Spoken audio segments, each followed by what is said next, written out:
Hello friend, welcome back to you my YouTube channel Pandey ji educational. आज के इस class में हम लोग देखेंगे क्लास 10th के लिए कुछ महत्वपूर्ण ऑब्जेक्टिव प्रश्न, जो कि 400 ऑब्जेक्टिव प्रश्न का एक सीरीज है। इसका आज दूसरा क्लास होगा।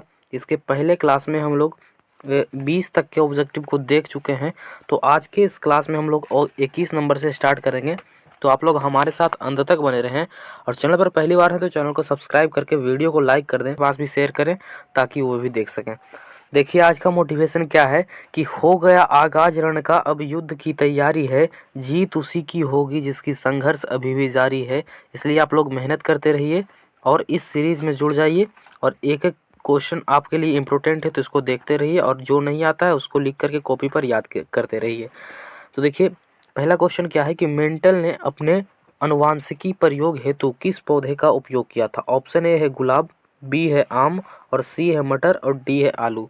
यहाँ पर बताना है कि जो मेंटल थे, वैज्ञानिक एक थे, वो अपने अनुवांशिकी प्रयोग के लिए किस पौधा का उपयोग किए थे। तो वो अपने अनुवांशिकी प्रयोग के लिए मटर का उपयोग किए थे। नेक्स्ट प्रश्न की तरफ हम लोग चलते हैं कि अगला क्वेश्चन है कि सल्फर के संयोजित सेल में कितने इलेक्ट्रॉन होते हैं। कि सल्फर के संयोजित सेल में इलेक्ट्रॉनों की संख्या बताना है। ऑप्शन ए है 2, ऑप्शन बी है 4, ऑप्शन सी 7 और ऑप्शन डी 6। तो सल्फर के संयोजित सेल में कितना इलेक्ट्रॉन होगा, इसको आप लोग ध्यान रखिएगा। जो सल्फर का परमाणु संख्या होता है वो 16 होता है, और पहला कक्षक में 2 इलेक्ट्रॉन हो जाएगा, दूसरा में 8 इलेक्ट्रॉन, और तीसरा कक्षक में 6 इलेक्ट्रॉन होगा। यानी कि बाह्यतम कक्ष में इसके 6 इलेक्ट्रॉन है। इसलिए सल्फर के संयोजित सेल में इलेक्ट्रॉनों की संख्या 6 हो जाएगा। यानी कि ऑप्शन नंबर जो यहाँ पर डी दिया हुआ है वो बिल्कुल ही करेक्ट आंसर हो जाएगा। ऑप्शन नंबर डी जो यहाँ पर है वो राइट आंसर हो जाएगा। इस बात को आप लोग ध्यान रखिएगा, ये क्वेश्चन बहुत बार बोर्ड एग्जाम में पूछा हुआ है। क्या है कि ओजोन का आणविक सूत्र क्या है। यहाँ पर बताना है कि जो ओजोन है उसका आणविक सूत्र क्या होता है। ऑप्शन ए है O4, बी है O3, सी है O2 और डी है O5। तो ओजोन का आणविक सूत्र ध्यान रखिएगा आप लोग, ओजोन का आणविक सूत्र O3 होता है। इस बात को आप लोग ध्यान रखिएगा। यानी कि ऑप्शन नंबर जो बी यहाँ पर है वो बिल्कुल ही करेक्ट आंसर हो जाएगा, O3। ओजोन का आणविक सूत्र क्या होता है, O3, और ये क्वेश्चन 2022 में ही पूछा जा चुका है। अगला क्वेश्चन की तरफ चलते हैं कि सबसे कठोर प्राकृतिक पदार्थ है। यहाँ पर बताना है कि सबसे कठोर प्राकृतिक पदार्थ कौन सा है। ये 2022 में ये भी पूछा जा चुका है कि सबसे कठोर प्राकृतिक पदार्थ क्या है। ऑप्शन ए है चांदी, बी है लोहा, सी है हीरा और डी है कोयला। यहाँ पर बताना है कि सबसे कठोर प्राकृतिक पदार्थ कौन है, तो हीरा है। सबसे कि जल के एक अणु में हाइड्रोजन एवं ऑक्सीजन की परमाणुओं की संख्या का अनुपात कितना होता है। तो जल के एक अणु में हाइड्रोजन और ऑक्सीजन के परमाणुओं की संख्या का अनुपात पूछ रहा है, और ये क्वेश्चन 2022 में भी पूछा जा चुका है। तो आप लोग ध्यान रखिएगा, जितने भी जल के अणु होते हैं उसमें हाइड्रोजन और ऑक्सीजन के परमाणुओं का अनुपात 2:1 के अनुपात में रहता है। 2:1 के अनुपात में रहता है। इस बात को ध्यान रखिएगा। अगला क्वेश्चन क्या है कि फूलों में नर प्रजनन अंग होते हैं। ये क्वेश्चन 2013 और 2019-21 तीनों बार पूछा जा चुका है। तो आप लोग इस क्वेश्चन को ध्यान से समझिएगा। ऑप्शन ए है पुंकेसर, ऑप्शन बी है वर्तिकाग्र, ऑप्शन सी है वर्तिका, और ऑप्शन डी है इनमें से कोई नहीं। पूछा गया है कि फूलों में नर प्रजनन अंग होता है, तो फूलों में नर प्रजनन अंग कौन होता है, पुंकेसर होता है। इस बात को आप लोग ध्यान रखिएगा। Option number A right answer हो जाएगा। फूलों में नर प्रजनन अंग कौन होता है, तो पुंकेसर होता है। इसको ध्यान रखिएगा। नेक्स्ट प्रश्न की तरफ हम लोग चलते हैं कि आयोडीन की कमी से कौन सा रोग होता है। ऑप्शन ए है घेघा रोग, ऑप्शन बी है मधुमेह, ऑप्शन सी है स्कर्वी और ऑप्शन डी है एड्स। तो बताना है कि आयोडीन की कमी से कौन सा रोग होता है। तो आयोडीन की कमी से घेघा रोग होता है। यानी कि ऑप्शन नंबर जो ए यहाँ पर है वो बिल्कुल ही करेक्ट आंसर हो जाएगा। आयोडीन की कमी से कौन सा रोग होता है, घेघा रोग होता है। इसको आप लोग ध्यान रखिएगा। नेक्स्ट प्रश्न की तरफ हम लोग चलते हैं कि ऑक्सीजन का वाहक कौन है। तो ऑक्सीजन का वाहक कौन है। ऑप्शन ए है WBC, ऑप्शन बी है RBC, और ऑप्शन सी है लसिका, ऑप्शन डी है इनमें से कोई नहीं। तो ऑक्सीजन का वाहक कौन है, ऑक्सीजन का वाहक RBC होता है। यानी कि ऑप्शन नंबर जो बी है यहाँ पर वो बिल्कुल ही करेक्ट आंसर हो जाएगा, RBC। ऑक्सीजन का वाहक कौन होता है, RBC। कहते हैं कि पौधे में जल का संवहन किसके द्वारा होता है। ये भी क्वेश्चन पूछा जा चुका है कि पौधे में जल का संवहन किसके द्वारा होता है। ऑप्शन ए है जाइलम के द्वारा, ऑप्शन बी पत्तियों के द्वारा, ऑप्शन सी फ्लोएम के द्वारा, ऑप्शन डी इनमें से कोई नहीं। यहाँ पर बताना है कि पौधों में जल का संवहन किसके द्वारा होता है। तो जल का संवहन जो होता है वो जाइलम के द्वारा होता है। यानी कि ऑप्शन नंबर जो ए है यहाँ पर वो बिल्कुल ही करेक्ट आंसर हो जाएगा, जाइलम के द्वारा। जल का संवहन किसके द्वारा होता है, जाइलम के द्वारा। इस बात को आप लोग ध्यान रखिएगा। और पूछेगा कि भोजन का संवहन किसके द्वारा होता है, तो फ्लोएम के द्वारा होता है। किसके द्वारा होता है, फ्लोएम के द्वारा होता है। एफ से फूड, फूड माने भोजन होता है, इसलिए फ्लोएम के द्वारा। फूड मतलब जो भोजन है पेड़ पौधा में, उसका संवहन फ्लोएम के द्वारा होता है। और और जल के द्वारा किसका संबंध होता है? जल का। इस बात को आप लोग ध्यान रखिएगा। नेक्स्ट प्रश्न की तरफ हम लोग चलते हैं कि अमीबा अपना भोजन किसके द्वारा पकड़ता है? अमीबा अपना भोजन किसके द्वारा पकड़ता है? ऑप्शन ए है स्पर्शक, ऑप्शन बी है कुटपाद, ऑप्शन सी जीव और ऑप्शन डी इनमें से कोई नहीं। यहाँ पर बताना है कि अमीबा अपना भोजन जो है वो किसके द्वारा पकड़ता है। तो अमीबा अपना भोजन कुटपाद के द्वारा पकड़ता है, यानी कि ऑप्शन नंबर जो बी यहाँ पर है वो बिल्कुल ही राइट आंसर हो जाएगा, कुटपाद के द्वारा। अमीबा अपना भोजन किसके द्वारा पकड़ता है? तो कुटपाद के द्वारा पकड़ता है। नेक्स्ट प्रश्न की तरफ हम लोग चलते हैं कि स्वपोषी पोषण के लिए आवश्यक है। यहाँ पर बताना है कि स्वपोषी पोषण के लिए क्या आवश्यक है। और ये क्वेश्चन देख सकते हैं आप लोग 2013, 2019, 2021 कितना बार रिपीट किया गया है। तो ये सारा क्वेश्चन बहुत इंपॉर्टेंट है बोर्ड एग्जाम की दृष्टि से, इसलिए आप लोग चैनल पर पहली बार हैं तो चैनल को सब्सक्राइब करके बेल आइकन को प्रेस कर दें और वीडियो को लाइक करके दोस्तों के पास जरूर शेयर करें।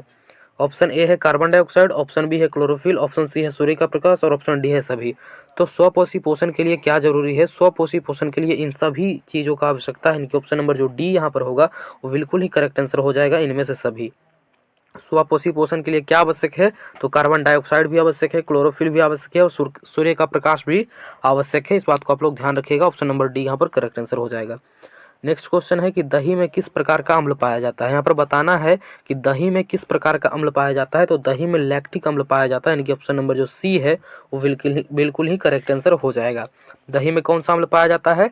लैक्टिक अम्ल। है कि निम्नलिखित में से कौन सा आधातु है? ऑप्शन नंबर ए है कार्बन, ऑप्शन बी है सोडियम, ऑप्शन सी एल्युमिनियम और ऑप्शन डी कैल्शियम। बताना है कि निम्नलिखित में से कौन सा आधातु है। तो आप लोग ध्यान रखिएगा कि जो कार्बन है वो एक प्रकार का अधातु है, यानी कि ऑप्शन नंबर जो ए होगा यहाँ पर वो बिल्कुल ही करेक्ट आंसर हो जाएगा। ऑप्शन नंबर ए यहाँ पर क्या हो जाएगा? करेक्ट आंसर हो जाएगा कि कार्बन क्या है? एक प्रकार का अधातु है। कार्बन क्या है?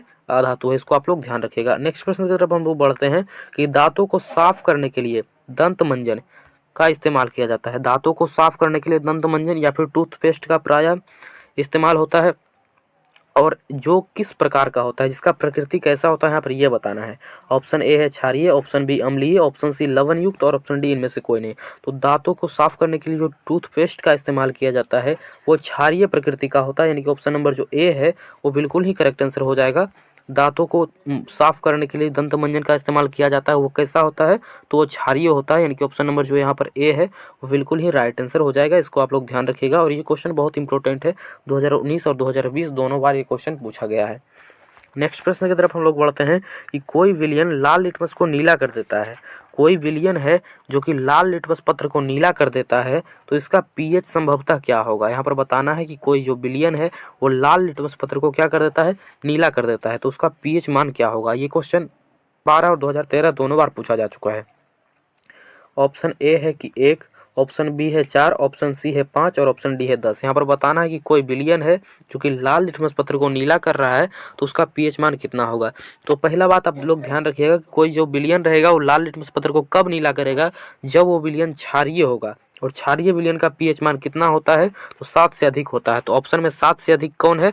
10 है। इस बात को आप लोग ध्यान रखते हुए ऑप्शन नंबर डी यहाँ पर करेक्ट हो जाएगा कि 10 हो जाएगा। कोई विलयन लाल लिटमस पत्र को नीला कर देता है तो उसका पीएच मान कितना संभवतः होगा? 10 हो जाएगा यहाँ पर ऑप्शन के अनुसार। इसलिए ऑप्शन नंबर डी जो यहाँ पर है वो बिल्कुल ही राइट आंसर हो जाएगा। नेक्स्ट प्रश्न की तरफ हम लोग बढ़ते हैं कि रासायनिक अभिक्रिया में भाग लेने वाले पदार्थों को क्या कहा जाता है।